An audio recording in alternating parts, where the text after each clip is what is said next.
Ana season as well. It just exacerbates that issue.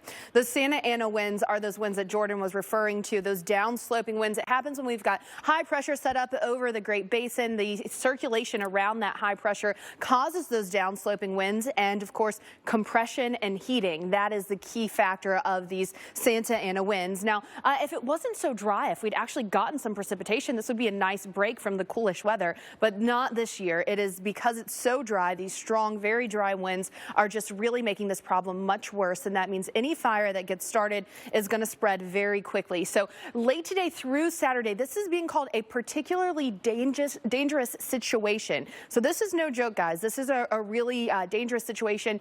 That's why we have this red flag warning. The winds could gust up to 70 miles an hour in some of the valleys and on the peaks. In general, we're looking at relative humidities in up to 15%, but it could be even lower than that. They're not going to recover very well overnight either, so you're not getting that break that you typically see. And because of all of this, if the fires ignite, they're going to spread very, very quickly. So we are seeing that condition continue to be really dangerous across Southern California through into the weekend. Jordan. Big problem. I wish we could get a big old storm system. Let's talk about what you can expect as we look toward your weekend. As mentioned, a break today in between the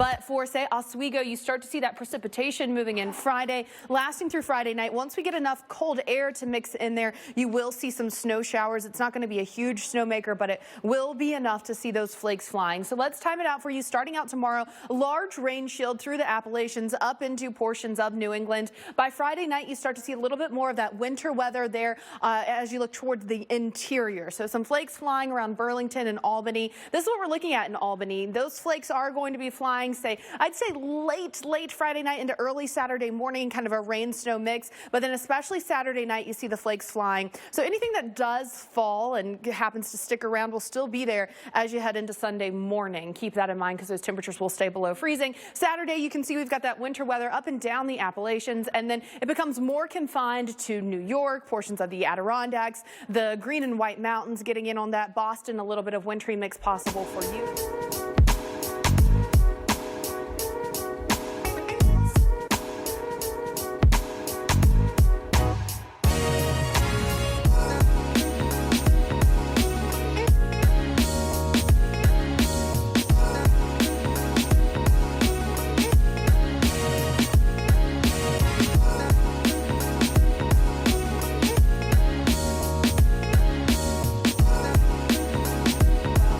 Into Sunday, we really just see that snow falling across Maine. Maybe a few flakes flying for you Sunday still in Boston, but it is going to be a cold time. In Portland, you can see your temperatures falling into the lower 30s for Sunday morning and then staying in the 30s pretty much all day as that snow falls. Jordan?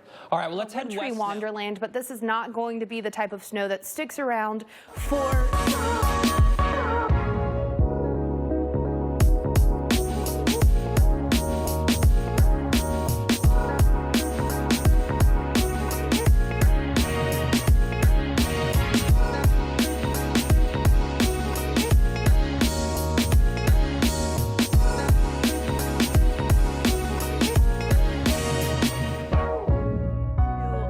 Let's look at what we've already seen in the past 24 hours, and you can see the bullseye of the majority of the snow in the past 24 hours south of Dodge City here. That is 12 to 18 inches. So some places have seen a pretty significant snow, and you can see why. This band of winter weather is set up from Kansas down through Wichita, and then they're south of Dodge City. So Wichita, you've been stuck in that snow for a little while as well. Kansas City still reporting cloud cover, so even though we have this band of precipitation moving through, it might not really be amounting to much at the ground.